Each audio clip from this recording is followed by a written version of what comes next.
नमस्कार दोस्तों, मैं हूं कृष्ण। आप देख रहे हैं झुंझुनू टाइम्स। चलिए शुरू करते हैं फटाफट न्यूज बुलेटिन झुंझुनू जिले का। सूरजगढ़ में राजीव गांधी की पुण्यतिथि समारोह हुआ आयोजित। सूरजगढ़ में पूर्व चेयरमैन सुरेश शर्मा की अध्यक्षता में राजीव गांधी की 34वीं पुण्यतिथि मनाई गई। मुख्य अतिथि वीर तेजाजी विकास संस्थान अध्यक्ष जगदेव सिंह खरड़िया ने की और यूएनएसआई के प्रदेश मंत्री यश डेला मौजूद रहे। पुष्प अर्पित कर श्रद्धांजलि दी गई। सुरेश शर्मा ने गांधी परिवार के बलिदान को याद किया। जगदेव खरड़िया ने देशभक्तों के प्रति सम्मान की अपील की। कार्यक्रम में कई प्रबुद्ध नागरिक, पूर्व बैंक मैनेजर, पार्षद और सामाजिक नेता शामिल हुए। संचालन राजेश जोशी ने किया।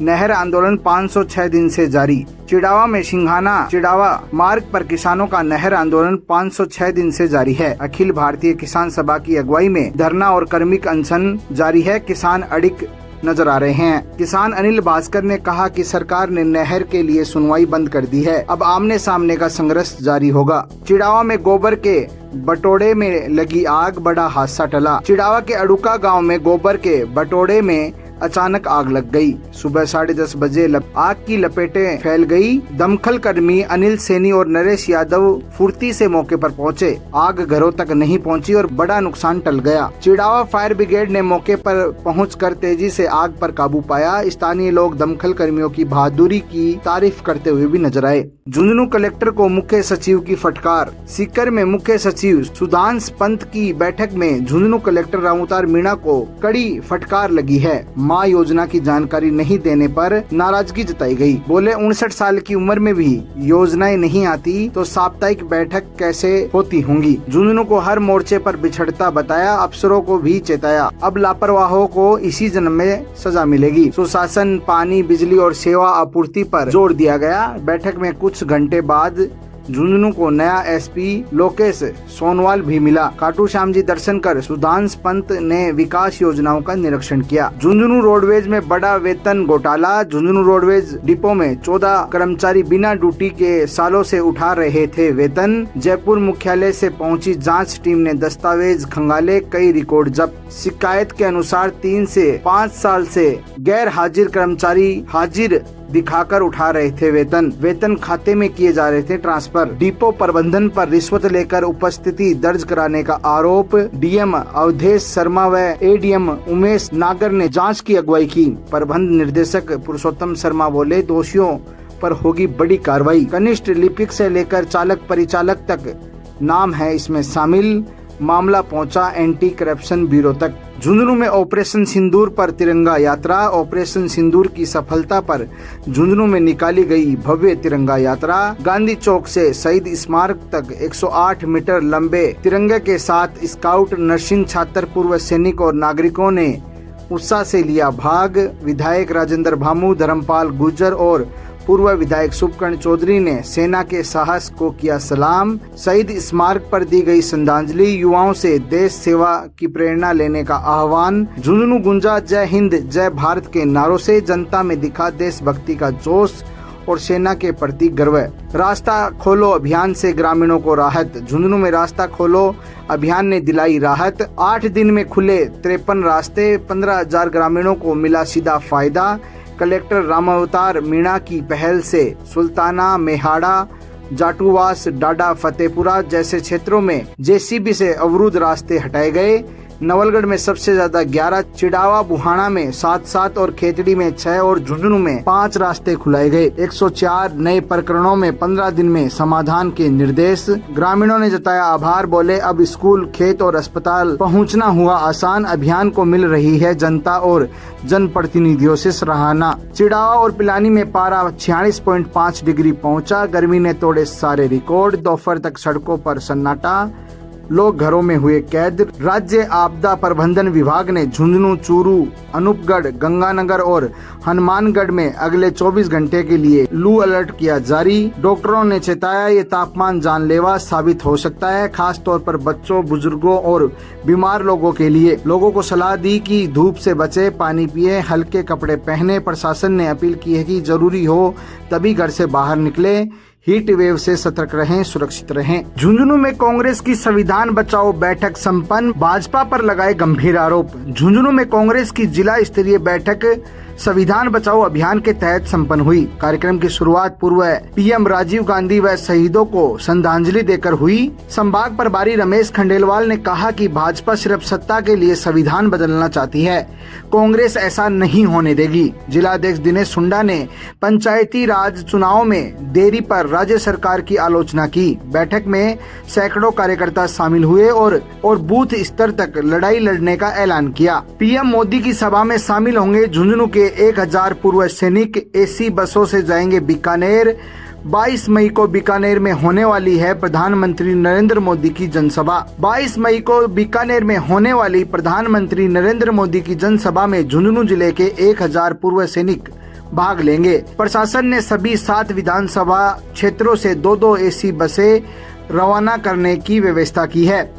गर्मी को देखते हुए सभी बसों में वातानुकूलन, भोजन और पेयजल की व्यवस्था की गई है। जिला कलेक्टर राम अवतार मीणा ने बताया कि रूट चार्ट तैयार किया गया है। यात्रा के दौरान निगरानी के लिए नोडल अधिकारी तैनात किए गए हैं। पूर्व सैनिक में इस आयोजन को लेकर उत्साह भी देखा जा रहा है। झुंझुनू बीडीके अस्पताल में पीडब्ल्यूडी चौकी स्थापित होगी। 24 घंटे रहेंगे तकनीकी कर्मचारी। झुंझुनू के बीडीके अस्पताल में अब एसएमएस अस्पताल जैसी रख रखाव की सुविधा मिलेगी। विधायक राजेंद्र बामू और कलेक्टर राम अवतार मीणा की अध्यक्षता में हुई बैठक में निर्णय लिया गया है कि अस्पताल में पीडब्ल्यूडी चौकी बनेगी, जहां 24x7 plumber, electrician, vendor, carpenter तैनात रहेंगे। बिजली, पानी, सीसीटीवी, छत मरम्मत, फायर अलार्म, एसी, लिफ्ट, शौचालय जैसे कार्यों की नियमित मॉनिटरिंग की जाएगी।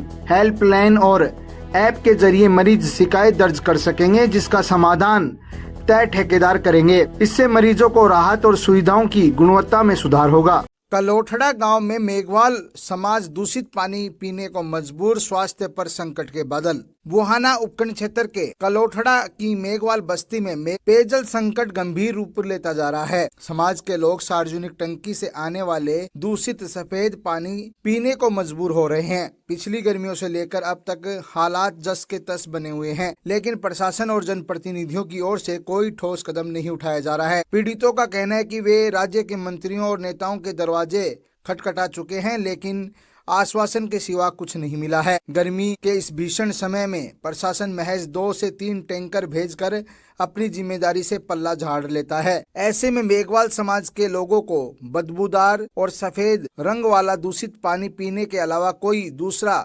विकल्प नहीं बचता है। इस दूषित जल के सेवन से गांव के बुजुर्गों, बच्चों में उल्टी, दस्त, पेट दर्द और इन्फेक्शन जैसी गंभीर बीमारियां फैल रही है। अगर जल्द ही स्थायी समाधान नहीं निकाला जाता है तो लोग पलायन करने के लिए भी मजबूर हो जाएंगे। पीड़ित ग्रामीणों ने प्रशासन, जनप्रतिनिधियों से तत्काल कार्रवाई की मांग की है, ताकि लोगों को शुद्ध पेयजल मिल सके और स्वास्थ्य संबंधी खतरे भी कम हो सके। साथ अमित कुमार जी जुड़ चुके हैं लाइन पर। अमित जी, क्या समस्याएं हैं? कहाँ से आप बोल रहे हैं? पहले अपना परिचय बताइए और क्या समस्याएं आपके सामने आ रही हैं? सर, मैं अमित कुमार बोल रहा हूँ, ये बुहाना उपखंड के कलोठड़ा गांव से। हमारे मेघवाल बस्ती में एक सार्वजनिक टंकी बनी हुई है, तो उसमें हमारे जो सरकारी स्कूल के पास जो बोर बना हुआ है उससे पानी की सप्लाई होती है। पिछली गर्मियों में भी यही हालत थी और अब भी यही हालत है। उसमें से पहले थोड़ा सफेद कम पानी आता था, प्योर सफेद पानी आता है और लोग ये दूषित पानी पीने के लिए बहुत ही लाचार, बेबस हैं। हर मंत्री, नेता का दरवाजा खटखटाया, कहीं भी कोई समाधान नहीं हो पाया है। और अभी ये दूषित पानी पीने से बच्चों की, बुजुर्गों की हालत इतनी खस्ता हुई, उल्टी, दस्त वगैरह बीमारी हो रही है और काफी परेशान है। हर जगह प्रतिनिधि से, हर नेता से, हर कहीं से मिल लिए, कहीं से कोई समाधान नहीं हुआ। प्रशासन औपचारिकता भर 2-4 टैंकर गर्मी के दौरान भेज देती है, अपना पल्ला झाड़ लेती है, कोई समाधान नहीं हुआ है अभी तक। अमित जी, आप किन किन लोगों से मिले हैं, जनप्रतिनिधि से और अधिकारियों से?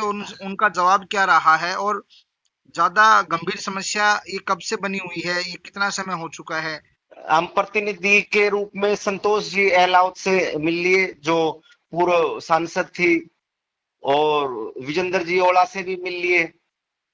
और जो मंत्री एक बार ये मंत्री आए थे झुंझुनू, उप उप मुख्यमंत्री, उनसे भी मिले थे इस संदर्भ में, और एसडीएम तहसीलदार कलेक्टर साहब को भी ये ज्ञापन दे चुके हैं, जलदायु विभाग के आईएन से भी मिले हैं, पर हमारा कोई स्थायी समाधान अभी तक नहीं निकला है। अब इनका कैसे आश्वासन आश्वासन के अलावा हमें कोई कुछ समाधान नहीं मिला है अभी तक।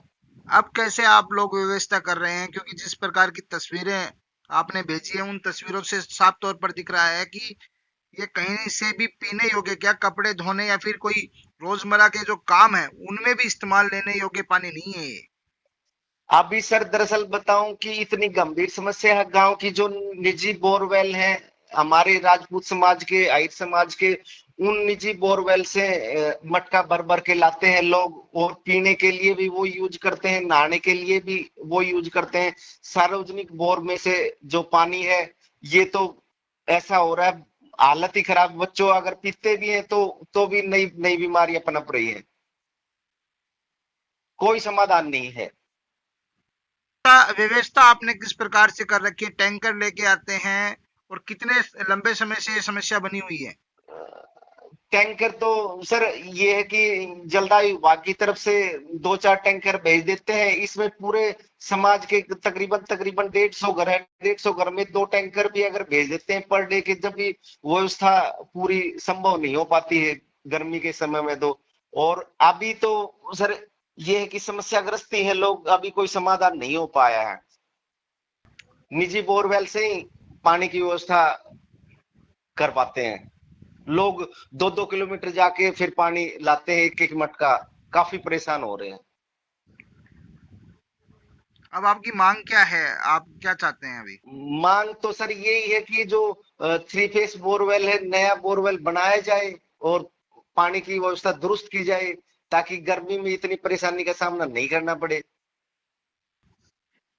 अमित जी, आपसे हमसे बात करने के लिए धन्यवाद। Thank you.